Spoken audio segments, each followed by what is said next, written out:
മഞ്ചേശ്വരം മംഗൽപാടിയിൽ വൻ മയക്കുമരുന്ന് വേട്ട. കാറിൽ കടത്തിയ 38.23 ഗ്രാം MDMA-യുമായി 2 പേർ പിടിയിൽ.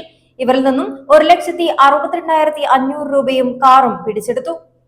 ലോകോത്തര ബ്രാൻഡായ ഗോദ്രേജിന്റെ ഇന്റീരിയോ, കബോർഡ്, അലമാരകൾ, ലോക്കറുകൾ എന്നിവയുടെ വിൽപ്പനയിലും വിൽപ്പനാനന്തര സേവനത്തിലും എക്കാലത്തും മികച്ചുനിന്ന 120 വർഷങ്ങളുടെ പാരമ്പര്യം. Godrej commission and general agency NH66 Anangoor, Kasaragod. Kasaragod Manjeshwaram police station പരിധിയിലെ മംഗൽപാടിയിൽ കാറിൽ കടത്തിയ 38.23 ഗ്രാം MDMA-യുമായി 2 പേർ അറസ്റ്റിൽ. കുബണൂർ പച്ചമ്പള്ള സഫ നഗറിലെ ഇബ്രാഹിം സുഹൈൽ, ബന്ദിയോട് അടുക്ക കുലക് റോഡിലെ മുഹമ്മദ് അനസുദ്ദീൻ എന്നിവരെയാണ് ജില്ലാ പോലീസ് മേധാവി BV വിജയ് ഭാരത് റെഡ്ഡിയുടെ നേതൃത്വത്തിലുള്ള സ്ക്വാഡും മഞ്ചേശ്വരം SI വൈഷ്ണവ് രാമചന്ദ്രനും സംഘവും ചേർന്ന് പിടികൂടിയത്. ഇവരിൽ നിന്നും 1,62,500 രൂപയും കാറും പിടികൂടി.